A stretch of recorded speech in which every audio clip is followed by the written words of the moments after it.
आज का बाइबल का वचन यिर्मयाह का ग्रंथ अध्याय 23 वचन 1 से 6। दूसरा वचन संत पौलुस का एफिसियों के नाम पत्र अध्याय 2 वचन 13 से 18।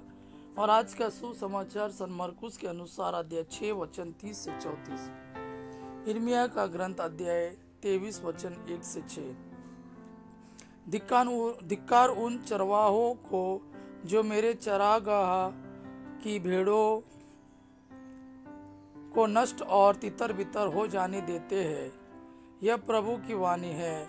इसलिए प्रभु इज़राइल का ईश्वर अपनी प्रजा को चराने वालों से यह कहता है, तुम लोगों ने मेरी भेड़ों को भटकने और तितर बितर हो जाने दिया। तुमने उनकी देख रेख नहीं की। देखो, मैं तुम लोगों को तुम्हारे अपराधों का दंड दूंगा। यह प्रभु की वाणी है। इसके बाद मैं स्वयं अपने झुंड की बची हुई भेड़ों को उन सभी देशों से एकत्र कर लूंगा जहां मैंने उन्हें बिखेर दिया है। मैं उन्हें उनके अपने मैदान वापस ले चलूंगा और वे फलेंगी फूलेंगी। मैं उनके लिए ऐसे चरवाहों को नियुक्त करूंगा जो उन्हें सचमुच चराएंगे।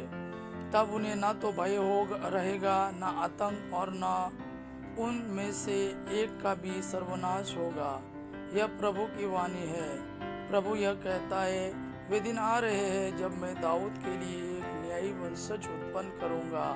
वह राजा बनकर बुद्धिमानी से शासन करेगा और अपने देश में न्याय और धार्मिकता स्थापित करेगा।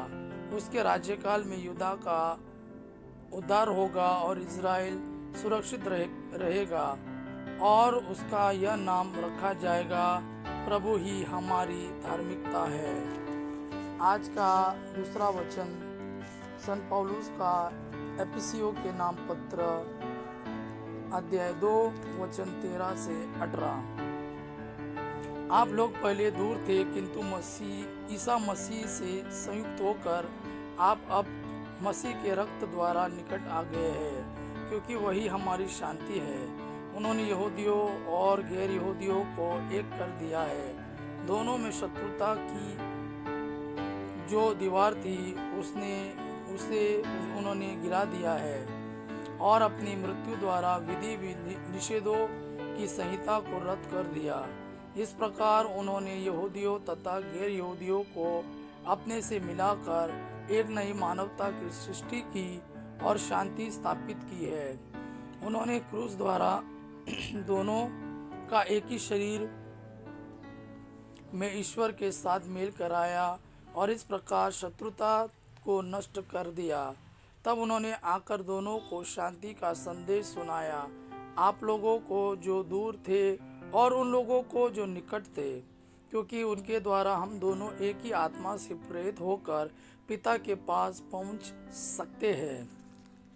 आज का सुसमाचार सन मरकुस के अनुसार अध्याय 6 वचन 30 से 34।